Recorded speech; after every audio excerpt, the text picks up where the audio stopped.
Good afternoon, I should say good evening to everyone. Welcome to Double My E-commerce Sales. My name is Ala Hassan. I am your host in the group as well as through this live session. Now, I know that I decided to create this last minute Facebook Live only because of the fact that I constantly get questions about hey, Ala, where should I market my online store? Or do you have a list of all the channels I should be focusing on for me to drive traffic so that I can start generating sales? So one thing I decided to do is create this quick video about really going over all the different channels that are very important for any type of e-commerce business. And some of them you might want to do, some of them you may want to focus on later on in your journey.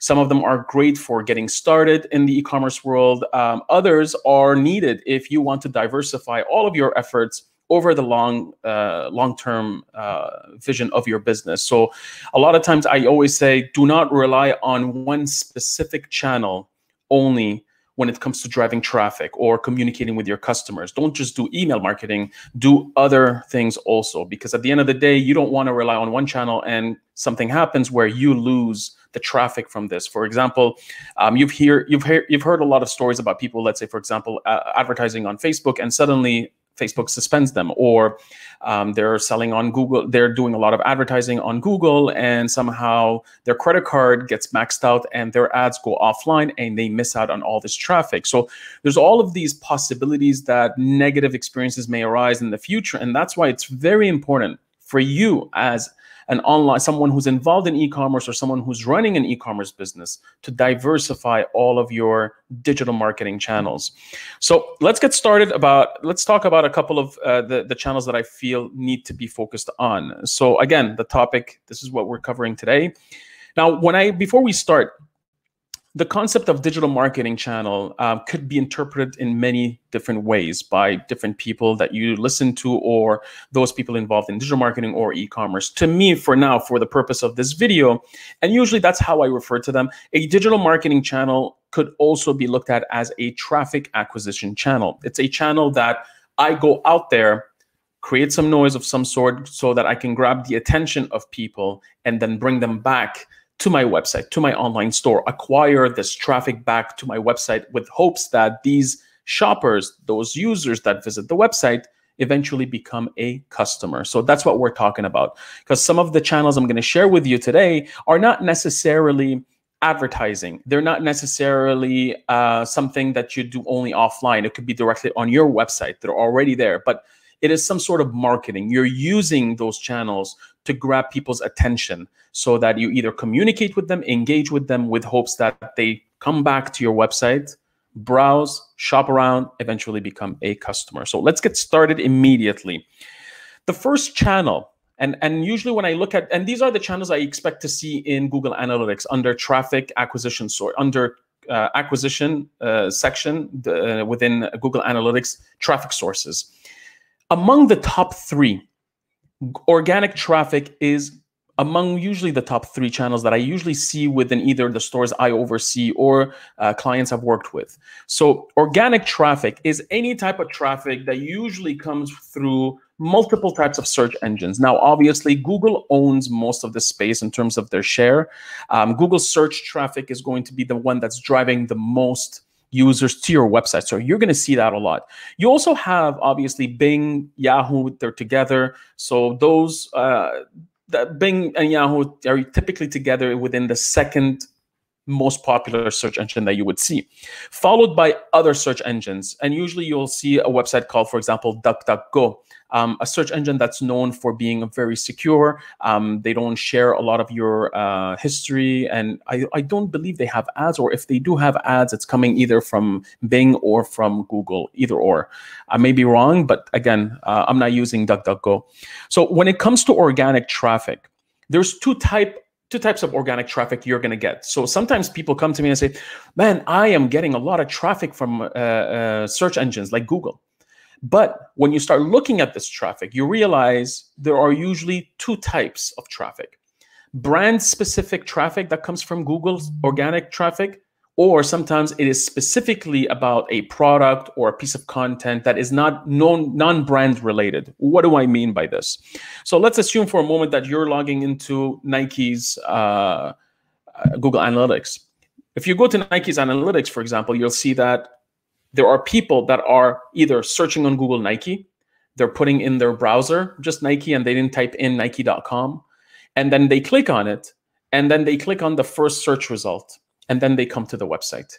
They came through Google organic traffic, through Bing organic traffic, with the intent of searching for your brand. So they're very brand or specific type of organic traffic that is coming to your website. The non-brand traffic will be focused around products. It may be that somebody's looking for the Nike Air Max, a specific type of shoe, specific, for example, 10 tips to improve your performance on the track. So again, shoes could be one of them. And Nike, let's say, wrote a blog post about this topic, but it's not specific to the brand. It could be just the product categories. It could be a piece of content. And eventually, that's the type of traffic you want to aim for. The one they usually refer to as long tail. It's no longer the one or two keywords. I'm looking for shoes. I'm looking for the brand specific terms. They're looking for, let's say, affordable sneakers for basketball. There's nothing Nike there. Now, this type of search term, this is the stuff that you want to aim for, because all of this traffic is free.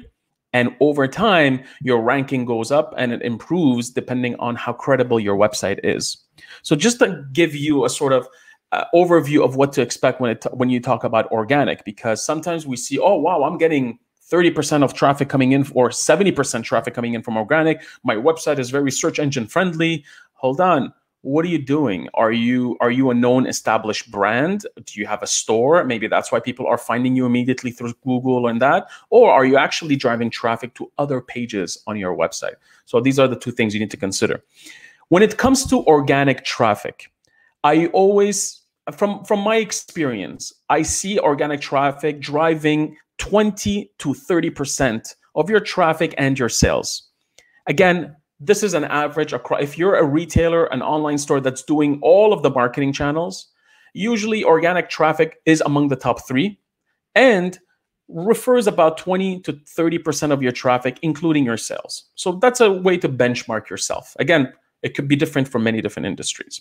So that's the first channel you need to focus on. Obviously, when it comes to organic traffic, search engine optimization tactics play a big role in this. So if your website is search engine friendly, so SEO, that's where organic traffic has a great impact. Like SEO has a great impact on organic traffic, because if your website is properly optimized for search engines, it loads fast. It's great on mobile devices.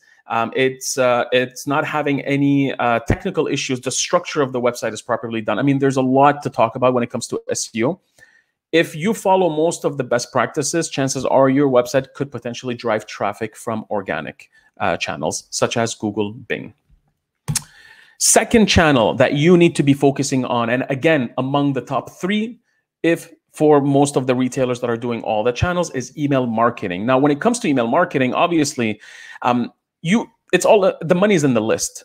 The larger the list, the better quality the list is, the more engaged your subscribers, the more money you're going to get out of it. But if you're not just focusing, if you're just focusing on driving traffic and getting people to buy without doing any effort on promoting any type of list building initiative, for example, contests, giveaways, all these things play a big role.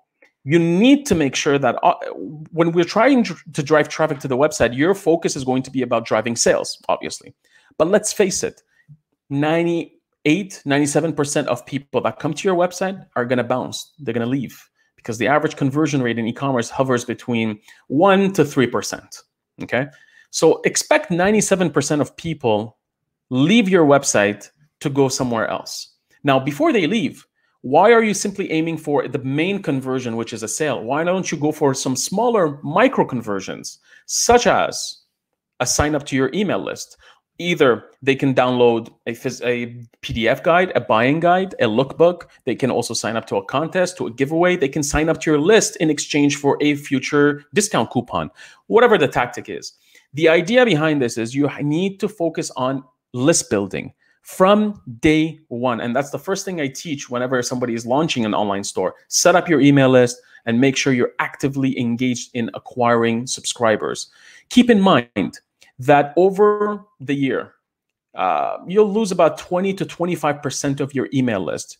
People change your email addresses. People stop buying from you. It's normal. It's normal that your list is always decreasing every single year. Hence, the reason why is that it's important for you to always constantly have campaigns to help you acquire new emails. So acquisition, list building campaigns are critical for an e-commerce business. Your value, when you want to sell your business in the future, if that's the case, they'll ask you, what are your sales? What are your results? How big of an email list do you have? It's a great asset to have. It's your customer database, and you want to make sure that you're optimizing it, you're building it from day one. Now, when it comes to email campaigns, there are two types of campaigns you can send. The promotional campaigns that are either sent out to specific segments in your list. It could be new customers, it could be return customers, you name it. It could be your VIP customers. And then you have automated email campaigns like the shopping cart abandonment, the shipping confirmation email, the thank you email after 30 days. There's so many of them. When you're looking at that, from my experience, I've seen automated campaigns generate about 20 to 25% of your email marketing revenue. They play a big role in this because it's automated. You don't have to do a lot of work there. They're triggered and they're very personalized and specific to a user on your list based on an action they've taken, such as shopping cart abandonment. When you look at promotional campaigns, obviously you got to be sending your email newsletters, and don't be shy. It's okay to email your customers, especially if there are customers that are engaging. They're opening your emails, they're clicking on them. Not everyone is going to buy, but you know what? People do want to keep in touch with you, especially if you provide great value in all of your campaigns. So don't be shy emailing them once, twice a week, 3 times a week. Again, it all depends on your strategy. It depends on your list. It depends on your product offering. If you're just selling pillows and you're emailing customers every single day about pillows, there's a problem. 3 emails might be too much. Maybe once a week, twice a week, depending on the type of promotions you have going on, or also the type of content you have going on inside your emails. If I get an email from you about a pillow sale, that's one thing. But if I get another email from you about tips on how to sleep better or 3 ways to reduce neck pain while you sleep, I will open it. I will consume this content. And you know what? You as a brand will remain top of mind. The day I decide to buy a pillow, the day I decide to buy a newer pillow, because the one I bought was there for over 6 months, for over a year, I'll think about you because you've been keeping in touch with me. So email marketing, again, is among the top 3 channels that I see. And also you expect to see between 20 to 30% of your traffic coming in from email as well as sales. And if you're very active within your email marketing efforts, you'll see great results from it. Number 3, search engine marketing, also referred to as SEM, PPC, paid search. Everyone names it differently. For me, it's search engine marketing. Again, different from organic traffic. Organic traffic is coming in free, solely from your website being ranked among searches that people make on Google or Bing. When it comes to search engine marketing, we're talking about you paying Google, paying Bing, Yahoo to drive people to the website. And usually you're charged by click, and you're competing against multiple other retailers out there. Search engine marketing also remains to be one of the top 3 channels that I usually see for e-commerce. Again, if a brand was born on Instagram and they only do Instagram marketing, or you have a drop shipping website and you only do Facebook ads, whatever I'm saying right now does not make any sense, because you're only doing Facebook marketing. You're only doing Instagram marketing, influencers and all that. You're doing a Kickstarter campaign. Obviously, we know at this point that search engine marketing is not going to be the top 3. Nor is going to be email in their top 3, or organic, because you're putting all of your efforts only on Instagram or the other channels. So when I say top 3, it's because it's usually there if someone is actually doing everything I'm mentioning today. Okay, so top 3 for search engine marketing is not far. When it comes to Google Ads, And I plan on doing specific videos that talk about each of these marketing channels in more depth, because obviously I don't want to go over everything right now. But let's say when you talk about Google Ads, which type of ads should you be focusing on? You as an e-commerce retailer right now, immediately I tell you, you need to make sure you do Google Shopping ads. That's the first thing. Shopping ads are the ones that you see on Google when people are searching for something and you see the products on top with the pricing and the title. And when you click it, you go immediately to the website on the product page. You're not just clicking on an ad, you're clicking on a specific product ad. Those are shopping campaigns. What I like about them and why they perform so well for retailers, e-commerce brands, is the fact that they're very intent focused. Google controls usually when to show these ads. You can control when not to show them by adding negative keywords, but Google controls when to show them, and they're usually based on high intent searches. If I am searching shoes, maybe I won't see any ads, or maybe I will. But if I'm searching Nike Air Max, this is a very specific type of product, or the Breville juicer, I don't know, 75X, that's a brand, I'm going to see all the brands that sell those, and Google is going to show me those products there. So again, they control it, but they have very high intent. And I've seen return on ad spend in terms of a return on your ads, approximately between 2x to 7x return on your ads. So if you spend $1,000 on Google Shopping, expect to get back $2,000 to $7,000 in return in sales. So it takes time. Obviously, when you launch it, don't expect that from day one, because you have to continuously optimize it and fine tune the negative keywords. There's a whole strategy behind it. But if I was in your position, Google Shopping ads is the first thing, followed by Google retargeting ads. You know, the ones when you look at a website and you leave, you start seeing the products follow you over the web. Those I like, because again, you're retargeting people that did not convert. And then I move up to Google search campaigns, the ones that you usually see in search results, and eventually Google display and YouTube ads and so on. So that's usually the priority, but Google Shopping is the top priority for me. Bing, should you do it or not? Look, you can easily copy some of your AdWords campaigns to Bing, and that's the best approach. You don't need to start Bing first. Start with Google. When you have something that works great on Google Ads, yes, you could transfer it to Bing, because there are people using still Bing, and it's also the default search engine for, let's say, Windows, I believe, or Internet Explorer. I don't know. I haven't been on I use a Mac, so I haven't been on a PC for a very long time. But again, there's traffic that comes from there, and there's less competition, and it costs a lot cheaper than Google Ads because there's a lot more competitors on that platform. Let's move on. Digital marketing channel number 4, which is content marketing, also referred to as your blog. Now, when you're creating content on your blog, you could distribute it across YouTube, other channels, social media, and everything else. What I'm talking about is really you launching this content first on your website and then using other channels.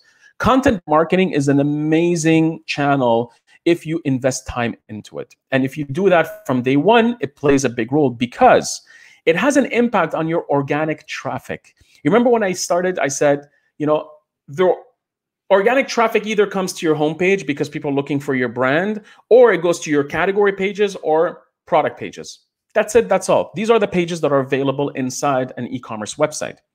But beyond that, when somebody is searching for help on how to stay healthy or looking for the best shoes to play basketball, you know what, chances are it's very hard for you to rank your category page on your product page because there's a lot of competition. And a lot of times the big brands have those spots, Amazon, Walmart, Target, the brands themselves, Nike, Adidas, so on and so forth. How do you go about it then? Well, content marketing can help you target a lot of searches that may not be product specific, category specific, things that are based more on information based, solution based, entertainment, just resources. I'm looking for how to do something. You know, you're helping people find a solution to a challenge that they're facing. Content marketing plays a big role. Now, you see this work really well with a lot of companies that are either people that are blogging in general, they sell courses, or you see that happen with software companies. And let's say you're looking for accounting tips, and next thing you know, you land on a blog from an accounting software company. And that's called content marketing. The same works really, really well within e-commerce. Things like text-based content, blog posts, at least 600, 750 words long, write about one specific topic that your types of customers are dealing with. They may be dealing with, I don't know. Let's take into consideration, for example, I have a yoga shop and I sell yoga mats. Well, I could try to rank for yoga mats when people are searching that, but let's face it, it's very hard. There's a lot of competition and you're just starting off, or usually it's hard, unless you're invested fully in SEO efforts. So what can I do? Maybe I will write up an article about 10 ways to improve your muscle stretching. I don't know. Or 10 ways to meditate and for at least 5 minutes a day. Or 5 ways to improve your breathing. I'm not looking for yoga products, but these are things that yoga people might be interested in and learning more about. And let me start writing content for those people. So again, it could be text-based, it could be videos, images, digital downloads, PDFs, guides, infographics, you name it. Content marketing, there's a company called HubSpot, HubSpot. HubSpot is truly among the leaders when it comes to inbound marketing. They own the term inbound marketing. So the idea is, how can you attract people to your website by targeting specific topics, finding the right keywords, and creating those pieces of content on your website with hopes that people will find you, let's say through Google, will find you through social media. And when they come to your website, they consume the content and with hopes that they take action in the end, or while they're reading it, whether it's to download something in exchange for an email or click on a button or a banner to redirect them back to your website and to shop some of your products that may be related to that piece of content. So again, it's a whole big strategy, but content marketing can potentially drive so much traffic. And the best part, this traffic is free. It mainly comes from your rankings on Google and also free traffic that you may be posting on social media, and your posts are getting some traction. You can supplement that with some Facebook ads or social media ads. But right now, it's really about, what do you share on social media? If you share a picture, you share a recipe, where do you send people back to? Send them back to your blog. The whole idea is to bring everything back, all this traffic back to your website, so that you can at least ensure that you retarget these people and increase the chances of you converting them into a customer. Let me just make sure that everybody's okay. If you have any questions and you're attending this live, don't be shy. Put in the comments the questions, and I will reply back as soon as I am done. All right, so now we go in, we talk about the 5th channel, which is social media. Now, social media, I'm talking about organic. Just like my previous video, I spoke about the free channels that you could use to advertise your e-commerce business. Social media is one of them, and that's what we're talking about. How can you make sure that you can leverage some of the exposure that's available to you inside those channels? Facebook, Instagram, Pinterest, Twitter, Snapchat, TikTok, LinkedIn, and so on. And everyone else, The ones that I care about a lot are Facebook, Instagram, and Pinterest. These are the ones that have among the biggest audiences, but the ones that shop, actually. And you see a lot of e-commerce businesses have struggled with Facebook marketing, Instagram marketing, Pinterest, back in the day when anything you posted on your page would actually reach your audience. Now it's no longer the case, but you can reach at least 10%, 15%. So you shouldn't say, there's not worth it. It is worth it. Keep doing it. But what you do is you supplement your organic efforts with paid efforts, which we will cover. So when it comes to social media, I've seen traffic, not paid, I'm talking about just organic, hover between 2 to 5%. Now, if you're a Movement Watches, which was born on social media, or Pura Vida bracelets, these brands were born on Instagram. Obviously, they have a big Instagram following back in the day. Now, maybe they did diversify. So again, it depends on where you were born, which channel helped you develop your website. But social media, especially when it comes to organic, I've seen even 1%. Again, these are the big brands I've worked with. So 2 to 5% is okay. The more, obviously, the better.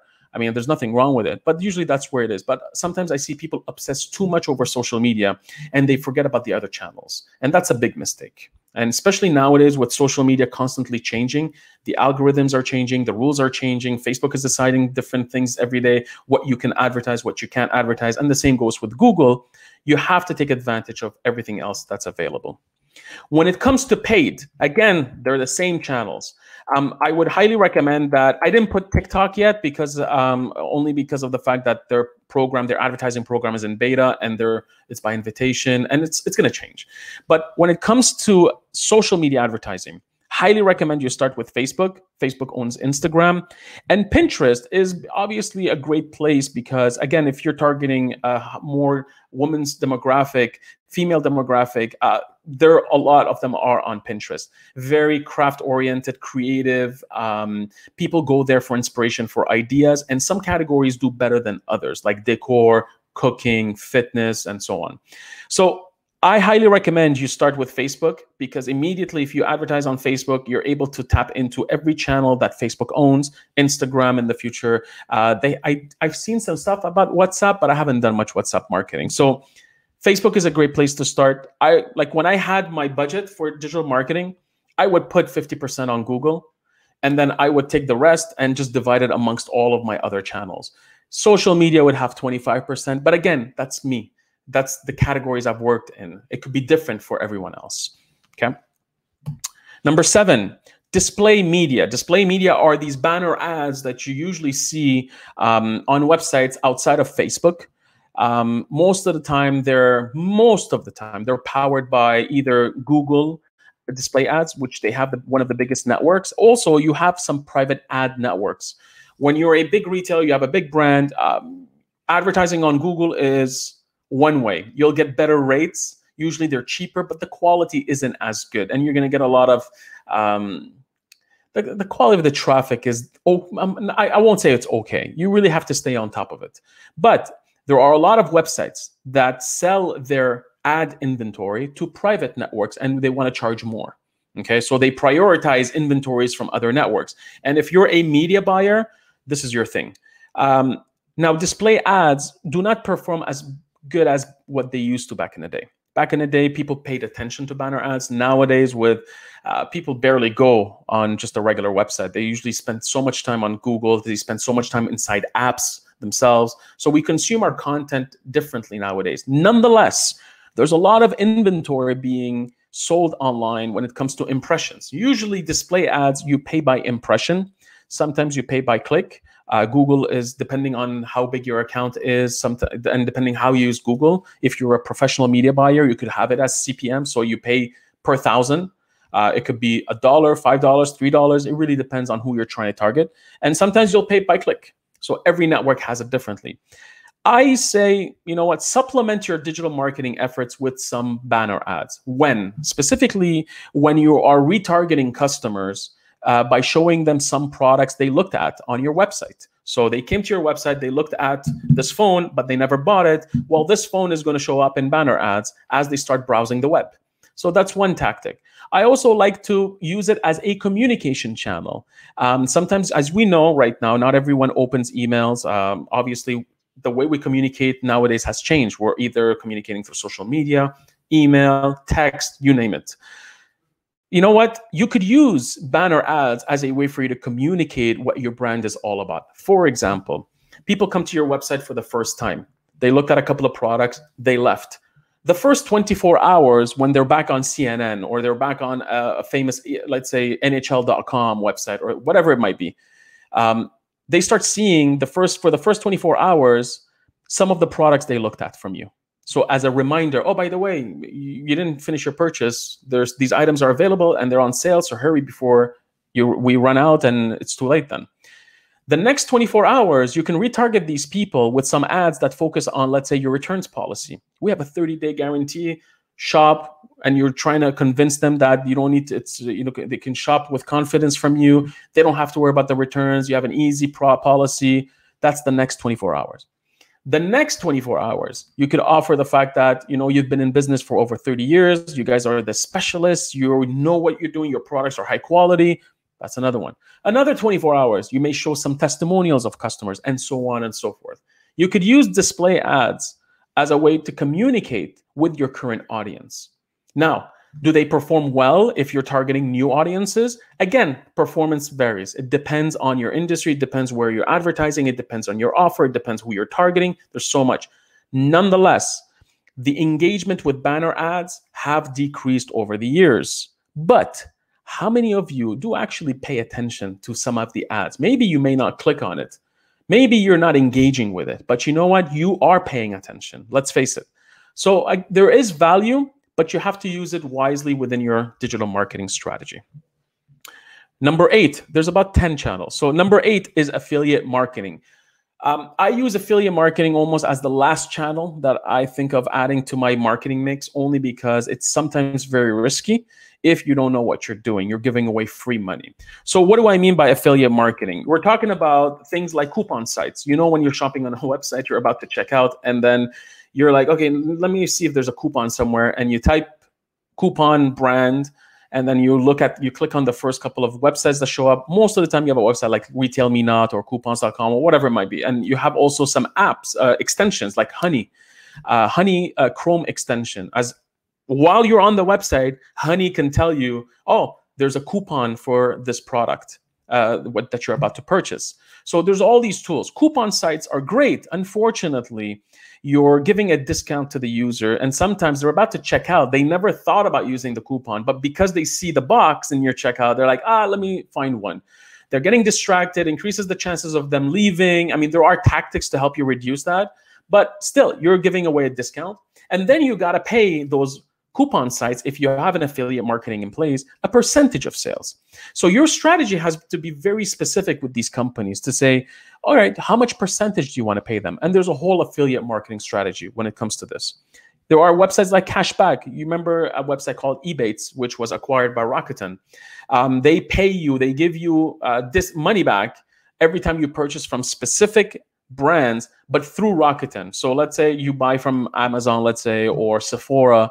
Why not buy it through going to Rakuten first, looking for Sephora there, clicking on Sephora, and then making your purchase? What happens is Sephora has to pay Rakuten a percentage, but then Rakuten is like, we're going to give you a cash back, you, the user who just completed a purchase there. So they're not just taking money for nothing.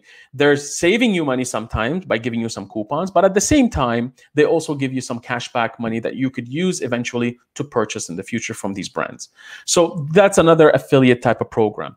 You also have the old school way of bloggers, people reaching out to you. They say, we want to talk about your product. We want to mention your product, how amazing it is. What can we work out together? You can pay them a flat fee, a specific amount for the campaign, or you simply pay them for every purchase that comes through their link. So let's say, for example, I'm a mommy blogger and I'm going to write about your stroller. And I loved it. I bought it. And you know what? I signed up to our affiliate program and I write a nice blog post about it. And because I'm a known blogger, my blog posts usually show up on Google. They are always visible on Pinterest. And I have a huge community on Facebook. When I talk about your product, well, I'm giving value to my audience. But at the same time, if my audience is thinking about buying the stroller from you, they're going to click on the link, then I'm going to get a commission back from you if they complete the purchase. And that's how affiliate marketing works. One of the biggest affiliate marketing programs is Amazon's. That's why all the authors send everyone back to Amazon. That's why everyone recommends Amazon, because their catalog is massive. They give out also a good percentage. Only recently, they've changed it. So again, it is one of the most popular affiliate programs. It's a great strategy if done right. I do it last, but because there are some other channels I need to focus on. But if you use it properly and you have a big catalog and you know you can dominate your industry with the right price, with the right products, and you bring value to the marketplace, then yeah, you know what, it could work. But again, it requires the right strategy and the right skill set. You can also work with influencers. Influencers, whether they're on social media and all these sites, you can have them part of your affiliate program. And instead of paying them per post or paying them monthly or paying them based on how many things they do for you, you can pay them a percentage of sales that they bring to your website. Now, obviously, it's a risk, but sometimes you can find some small little influencers who already buy from you. They love your brand. And you're just telling them, listen, why don't you make a quick buck out of all this exposure you're giving us? For nothing. I mean, just put this link on your bio or on your post or whatever. That's another way of promoting your affiliate program.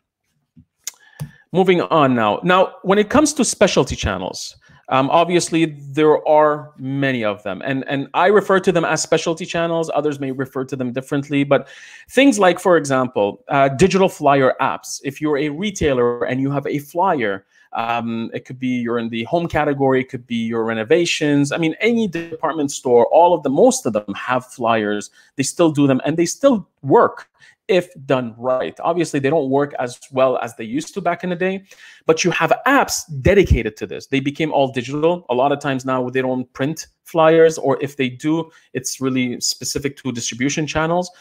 Digital flyers like Flip, Reebee, there are many of them. Save.ca in Canada, there's a lot of them. Flip is one of the biggest ones, US, Canada.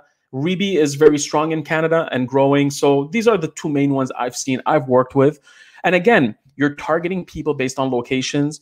It works great for brick and mortar retailers, people who have an online presence as well as physical stores. So this is a specialty, I call it a specialty channel. In your Google Analytics, you might identify them differently. That's your thing.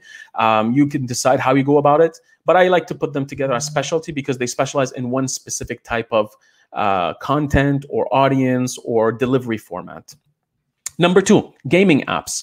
Sometimes you're using apps, and I don't have to, you know what, maybe I shouldn't have used it as gaming, but apps in general, lifestyle apps. You know what, let me just change it because I don't want to forget. You know what, I'm going to write this.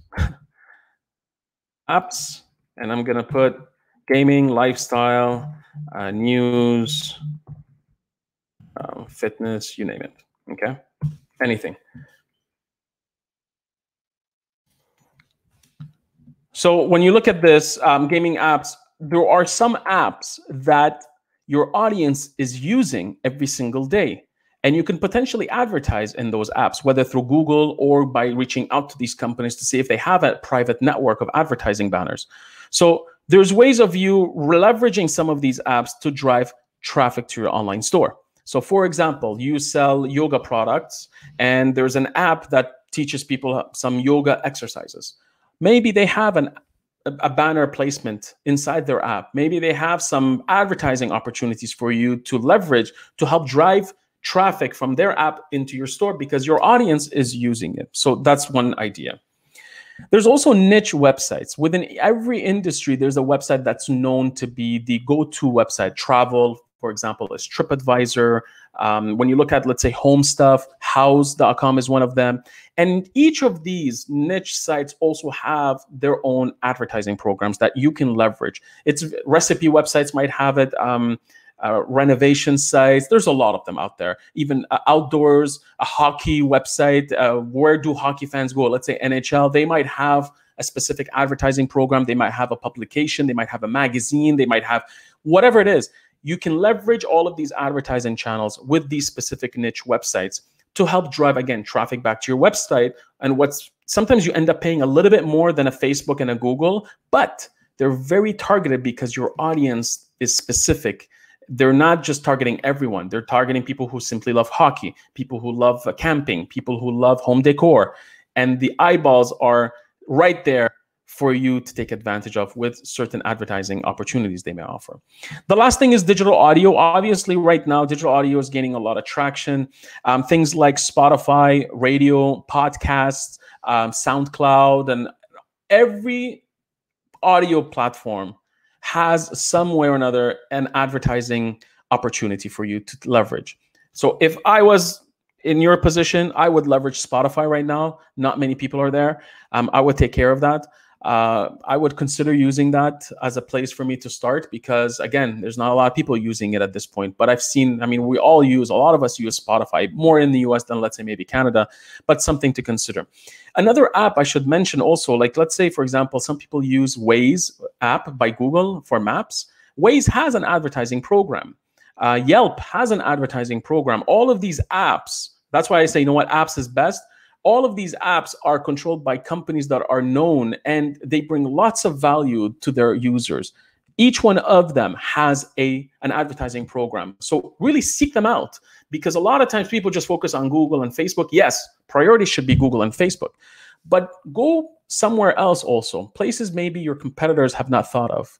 before they get to it. And these can produce great opportunities. The last thing is other referrals. And that's where I just put everything else. Websites. Sometimes you can't control it. Someone on Reddit talks about you, and Reddit is a very strict community there. It's really hard to infiltrate and start posting, but people might mention your website, and next thing you know, you start getting traffic because the community, someone in the community asked about a solution and someone recommended your product. You can also see this with a lot of deal sites like slickdeals.net or Red Flag Deals in Canada. Ben's Bargains, I think. There's a lot of websites for deal seekers. And sometimes your products will end up on these websites and you're not paying anything, but suddenly they show up in your Google Analytics. As soon as you start seeing them on, then you know what? Find out which post drove that traffic. And maybe there's an opportunity for you to work together. It happened to me in 2000, I believe, and 9. I think it was 2009. We were selling movies, Blu-rays, DVDs, and HD DVD.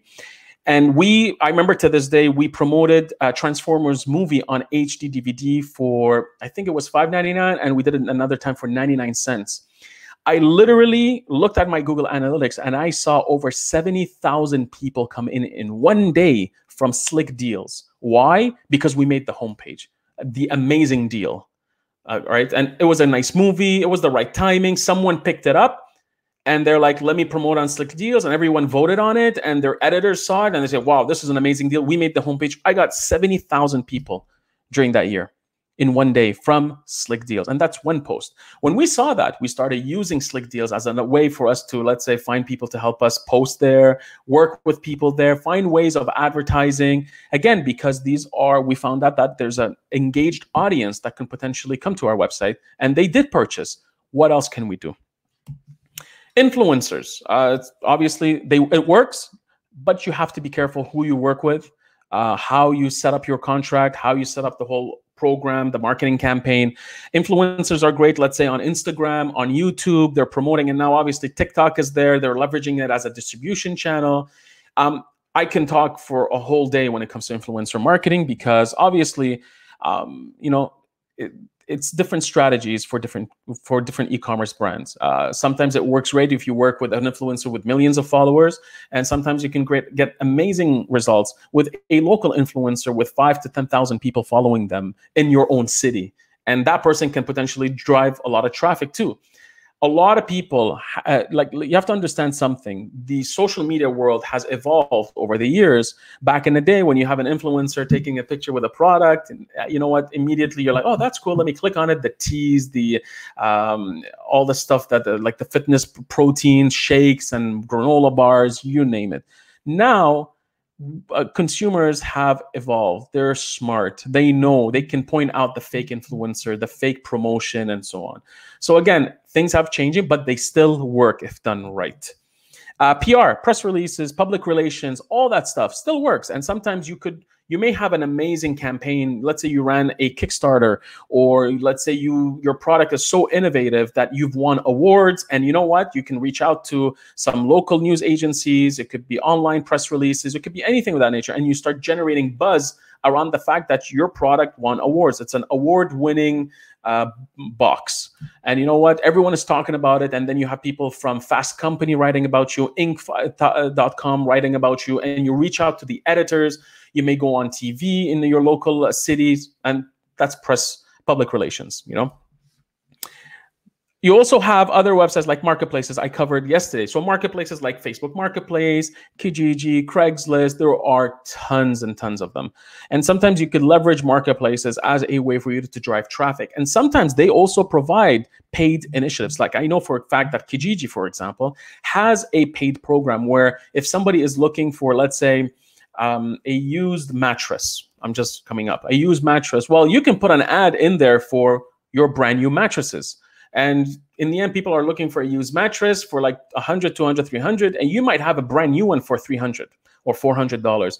You can put some ads within classified ads on, let's say, for example, Kijiji. And there are tons of other places to look for. The last thing is obviously videos. We know videos work. Example on YouTube, also Facebook, but Facebook, it's a distribution channel and you use your Facebook ads. But having a YouTube marketing strategy where you create content for YouTube, you distribute it there, is going to truly help. It takes time, especially now that there's a lot of videos being uploaded.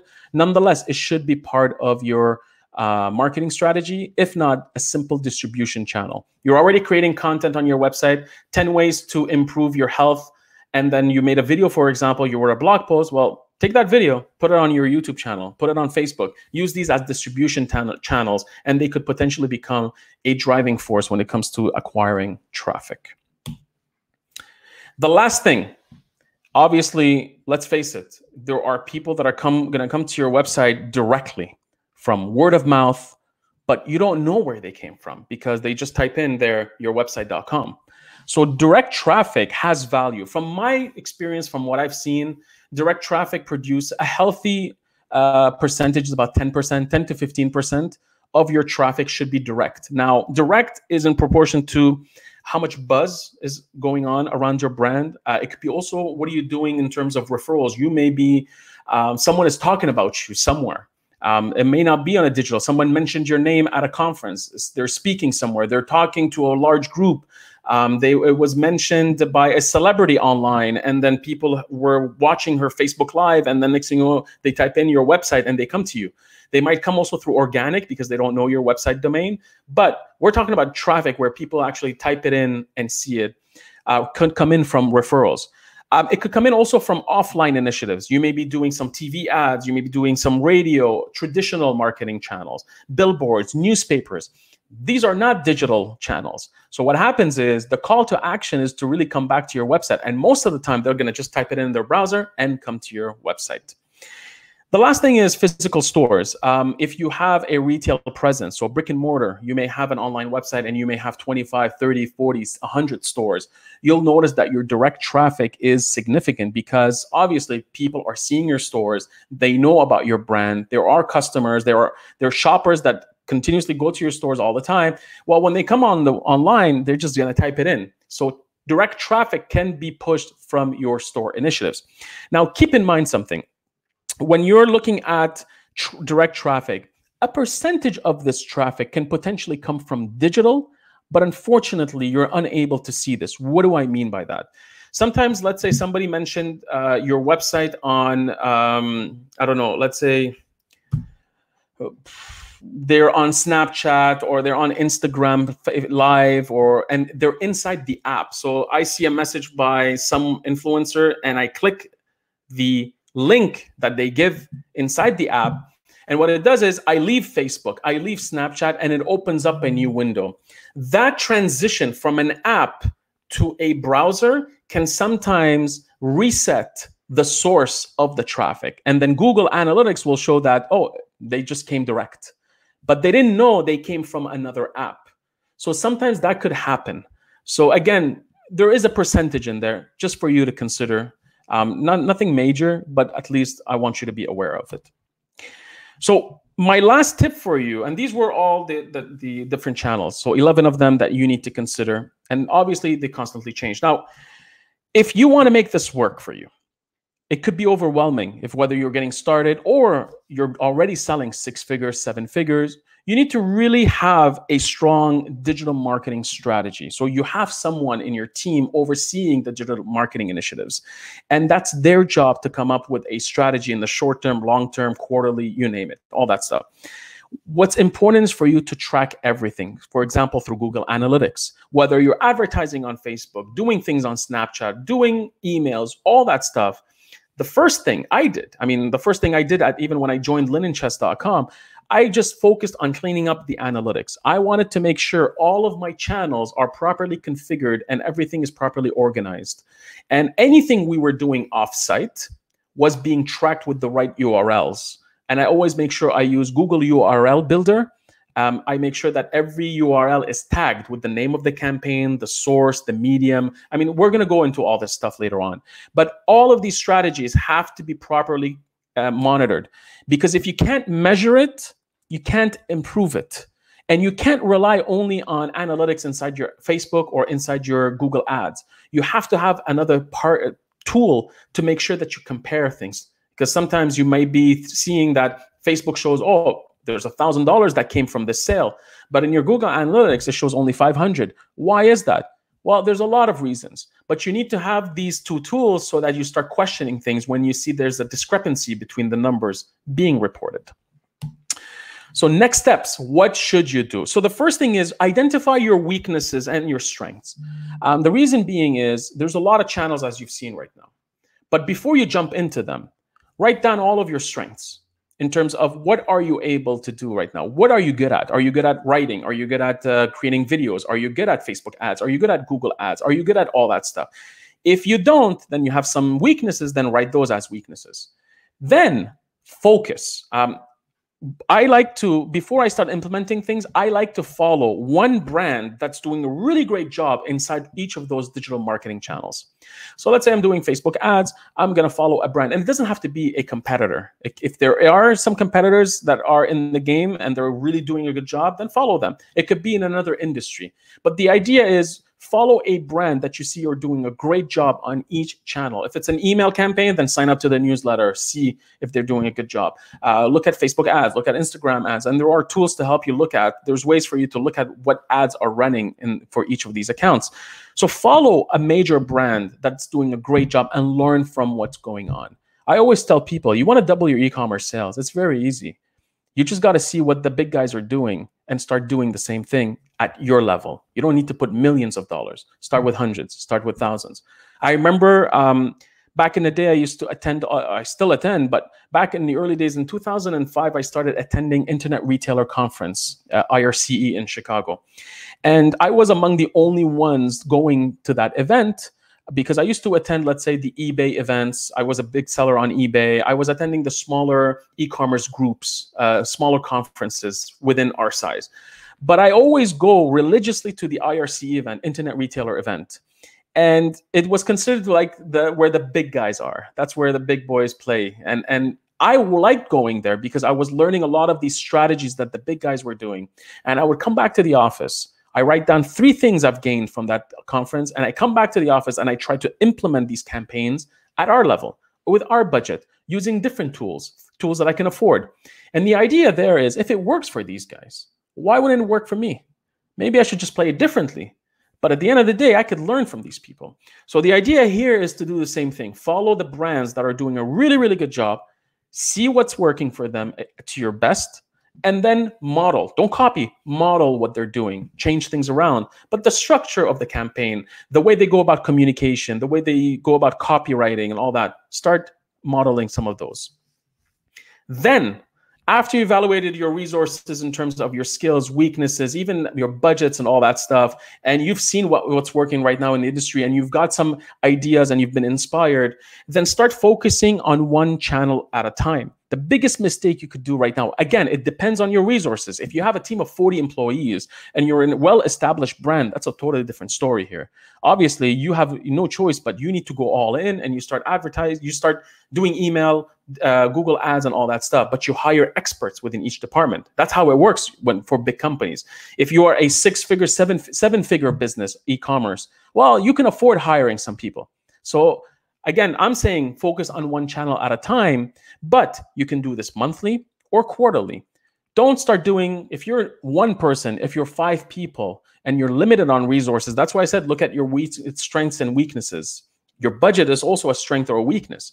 Look at all these things and say to yourself, can we do Facebook ads and YouTube ads this month? Or is it better for us to focus on Facebook this month? This way we don't dilute our efforts. We focus on one channel. We see what's working. And when we see something working, then next month we continue with that. And then we test out YouTube ads, let's say next month. And every month you try a new channel and you learn from it and you adapt and you start changing. Even if you do that, that's 12 new channels a year. Even if you do, let's say, one channel every 3 months, which is what I usually like doing. I do 1 month of, let's say I start Facebook ads and eventually I start improving it the second month. And then the third month, I know what's working. I put in more money and I start scaling. It works. It's like 3 new channels a year. If you're a big brand, this could be big. But again, play within your means. If you're limited on budget, you're limited on people, you're limited on time, you're limited on knowledge, you're limited on skills, don't spread yourself thin and eventually have no results. Focus on one area and then move on slowly and slowly. And that is my tip And I hope this was very useful, helpful to you. And I want to see now, for those who are attending the session recorded, well, thank you. Again, if you attend these live inside the group, Double My E-commerce Sales in 12 Months, I'm able to answer your questions. And usually, sometimes there are questions, and sometimes there aren't. If not, then we just close it off. So thanks again for attending. And let me see if there are any comments or questions on Facebook.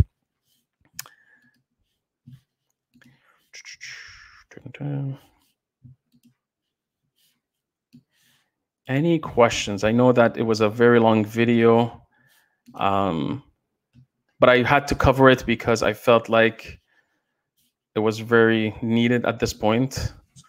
Okay, give me a second. I pressed the wrong.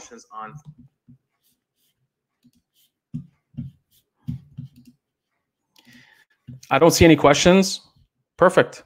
Well, I hope this was useful. Again, let me know any comments if you have any follow-up questions in the future. Otherwise, thanks again for attending this session, and I'll see you in the next video. Take care and have a nice evening.